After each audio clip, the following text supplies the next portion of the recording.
E aí, irmãos, iniciando o nosso tópico de número 3, Paulo faz um apelo aos líderes sobre o desprendimento, do obreiro para realizar a obra de Deus, ou seja, nós devemos dar tempo, nós devemos deixar as nossas questões materiais, deixar muitas das vezes, não dar todo o valor às nossas questões materiais, mas reservar aí um tempo para fazermos a obra de Deus. O crente, ele tem que ser equilibrado, ele tem que cuidar dele mesmo, da sua família, e ele tem que também valorizar a obra de Deus. Então, para isso, o apóstolo Paulo, ele ensinava o desapego material na vida do obreiro. Paulo, ele mostra no verso 24 aí do capítulo 20, sobre o exemplo que ele dava, que o coração dele era livre da avareza e também da ganância. Ele mostrava a sua dependência de Deus e não nas questões somente materiais. Claro que Paulo não está falando aqui que nós devemos abandonar, que nós não devemos nos preocupar com as questões materiais, com o sustento da nossa família. Não é nada disso que Paulo está dizendo.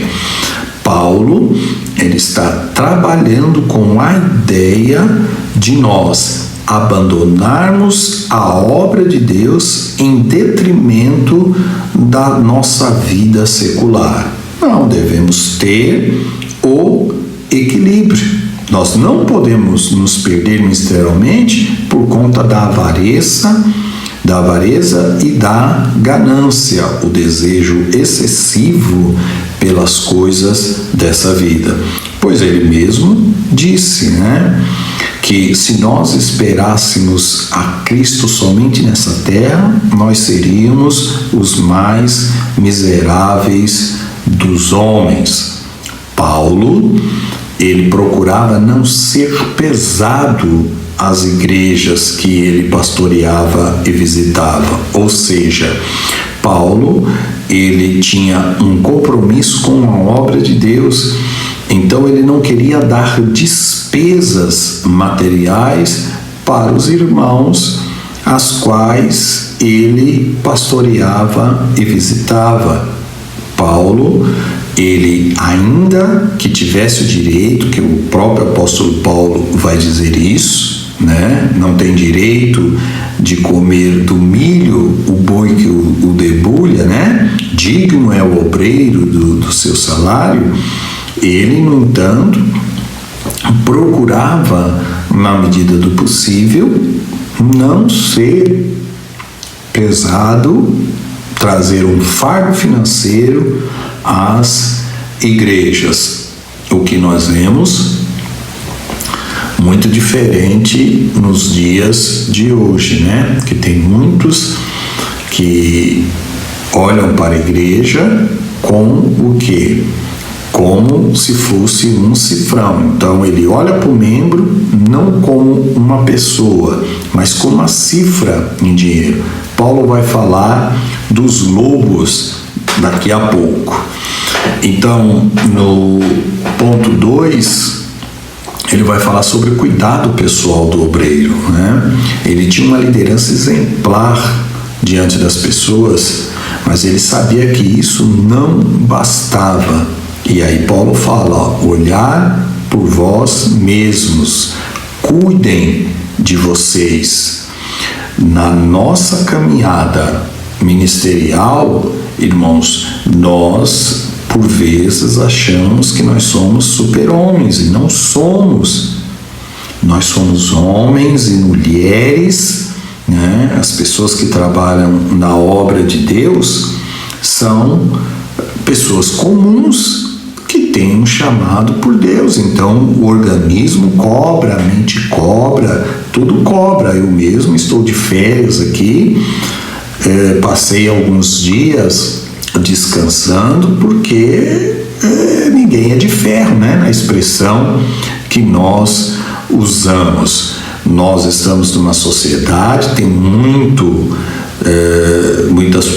pastores, muitos obreiros que estão sofrendo demais porque ele não consegue equilibrar a sua vida pessoal com a obra de Deus. E nós precisamos cuidar do nosso corpo, da nossa alma e do nosso espírito. Devemos cuidar do rebanho de Deus, sim. Mas como nós vamos cuidar do rebanho de Deus se a nossa saúde física, emocional e espiritual não está de acordo? Nós não estamos curados, sarados, não estamos com saúde para fazer a obra de Deus. Então, antes de que nós cuidemos dos nossos irmãos, diga-se aí da obra de Deus, nós temos que cuidar de nós mesmos. Sempre o equilíbrio deve estar. O peso da balança, obra de Deus e cuidado conosco mesmo. E quando eu digo cuidado conosco mesmo, me refiro conosco e com aqueles que estão ao nosso redor, traduzindo aí a nossa família. Sempre Deus em primeiro lugar, a família em segundo lugar e a igreja ou a obra de Deus em terceiro lugar. Por quê? A igreja sempre vai ter alguém para nos substituir. Agora a família não. Então Deus é aquele que, indiferente da circunstância, nós devemos adorar, estar na presença dele. A família vem em segundo, porque se não tivermos a família, que é a nossa base, nós não poderemos nem cuidar da igreja de Deus. Por isso que eu ensino e que outros ensinam também sempre essa prioridade.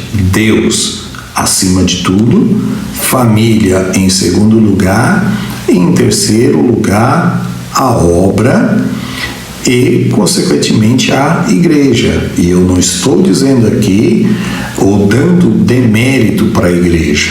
O que eu estou dizendo aqui é que entre escolher você está cuidando da igreja e cuidando da sua família, a prioridade é a sua família.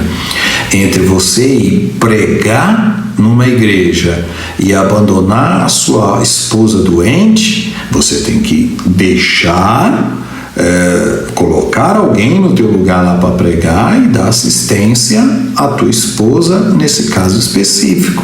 Então é essa ordem de prioridade, porque a igreja sempre vai ter alguém que vai assumir o teu lugar, mas ninguém da igreja vai sustentar a tua família, ninguém da igreja vai dar a assistência necessária à tua família, porque é você que é responsável por essa assistência.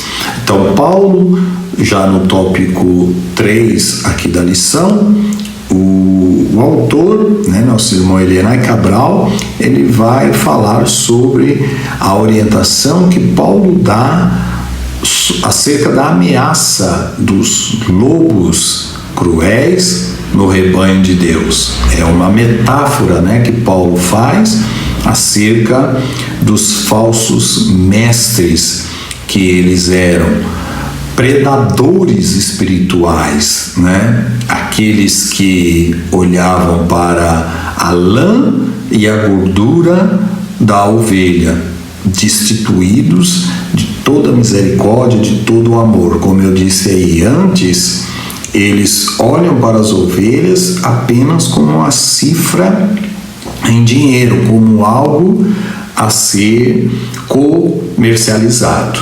Então, nesse sentido, o apóstolo Paulo ele vai convocar os obreiros a terem compromisso de cuidar das ovelhas do rebanho do nosso Deus. Porque o nosso Deus é o pastor e nos constituiu como pastores auxiliares para ensinar e para proteger o rebanho que o nosso Senhor Jesus comprou com o seu próprio sangue. E é responsabilidade nossa estarmos sempre atentos contra esses predadores que vêm atacar o rebanho do Senhor. E nessa responsabilidade nós devemos desempenhar aí o nosso papel com fidelidade de guardiões e protetores do rebanho do nosso Deus. Porque, como Paulo disse que haveria lobos cruéis entre o rebanho de Deus, isso aconteceu lá no período que Paulo pregava.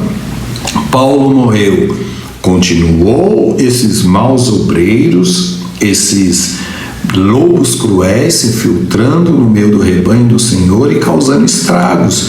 A história da igreja vai demonstrar que sempre houve estes homens e essas mulheres. Então, não há período da igreja que nós não encontramos a história dando conta e falando desses homens. Então, tomemos cuidado e sejamos responsáveis e zelosos acerca desses lobos cruéis. Então, você vê aí este símbolo, né? Que nós temos uma representação de um lobo vestido em pele de ovelha. E talvez você olhou tanto para esse lobo aqui, vestido de pele de ovelha, que no meio desse monte de ovelha, talvez você não tenha reparado nesse aqui, ó, né? Também é um lobo em pele de ovelha. Então Paulo vai fazer essa metáfora, que ele fica aí disfarçado. E nós precisamos ter discernimento, graça de Deus, pulso firme, para que esses lobos cruéis não venham matar e devorar as ovelhas do Senhor. Porque o próprio Cristo, ele nos alertou aí em Mateus 7, 15 e 16 acerca desses lobos que nós reconheceríamos pelos seus frutos. Então aqui não é da lição, é apenas aí um adendo, subsídio, para que vocês possam trabalhar melhor esta ideia do lobo. Tem mais aqui subsídios acerca dos lobos, né? Falando, dando conta. Olha o que é interessante. Eu vou passar para vocês acerca desse didaquê. O que era esse didaquê? Eram instruções, era um livro, né? Melhor dizendo, de instruções para os novos convertidos, os catecúmenos, aqueles que se convertiam ao Evangelho, passava pelo processo de discipulado, e nesse processo de discipulado era usado esse manualzinho chamado Didaquê. Aqui eu já coloquei para vocês, mas nós vamos ver no próprio Didaquê o que ele fala sobre os falsos profetas. Aí você tem a capa, né?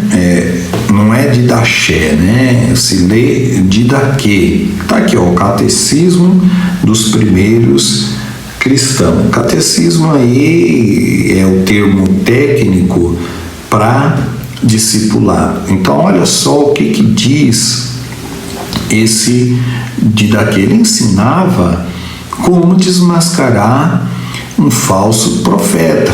E aí vocês fazem a leitura com mais calma para vocês observarem o quanto já naquele período tinha aí a questão dos falsos mestres. Olha aqui, ó. Mas se ele perder dinheiro, ele é um falso profeta. Então, naquele período, vamos usar a expressão, né? Aqueles que saíam pregando, que saíam ensinando, que se consideravam profetas ou apóstolos, se pedissem pão, não era para negar. Mas olha aí, ó. Se ele pedir dinheiro, ele é um falso profeta. Ele só está querendo a lã e a gordura da igreja. Será que nós temos visto esses falsos profetas nos dias de hoje? Aí tá, né? Coloquei para vocês aí um símbolo para vocês guardarem bem, né, essa figura aí dos falsos profetas, que na verdade são lobos vestidos em pele de ovelha. E acima tem essa frase que muito tempo eu guardei essa frase para mim, né? Na verdade eu decorei essa frase porque achei ela muito interessante. Quem poupa o lobo mata as ovelhas. Ou seja, se você não combater o lobo, você está dando autonomia, está dando autoridade para ele matar as ovelhas.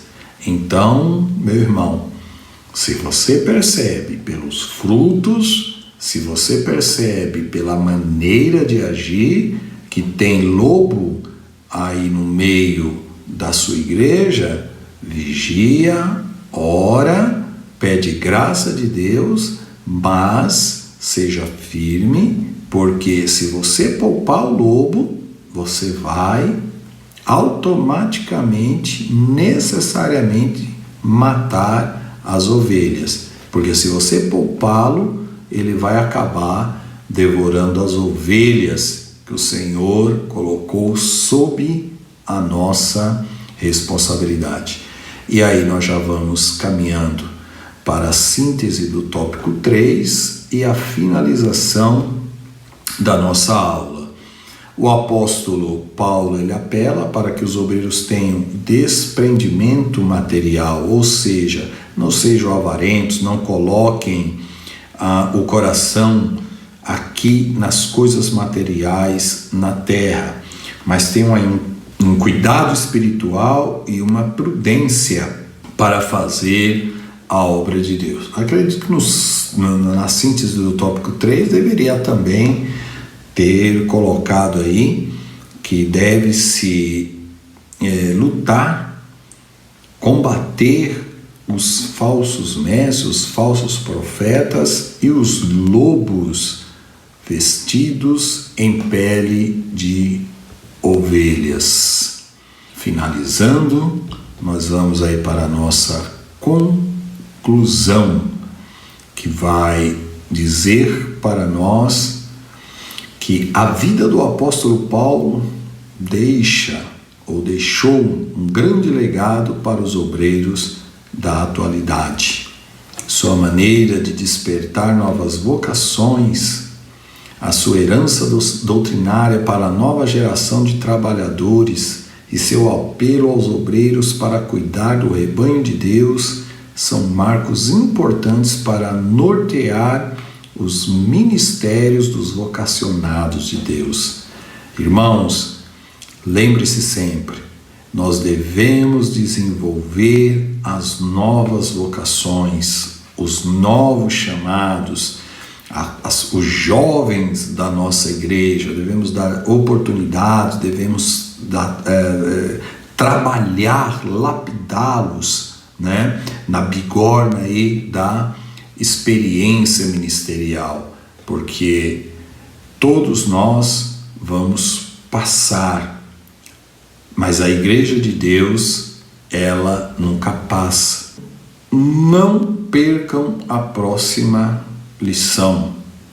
Paulo e o seu amor pela igreja. Lição de número 10, que com a graça de Deus nós faremos. Divulguem, irmãos, aí esse trabalho que tem a intenção de ajudá-los. Inscreva-se no canal Teologia e Pentecostalismo, deixa lá o seu like, também ative as notificações, porque toda vez que você ativar o sininho, o que vai acontecer? Quando nós postarmos a lição bíblica, já vai aparecer para você que ela foi postada. Deus abençoe você, no nome de Jesus. Foi um prazer aprendermos junto. Até a nossa próxima lição, em nome do Senhor Jesus.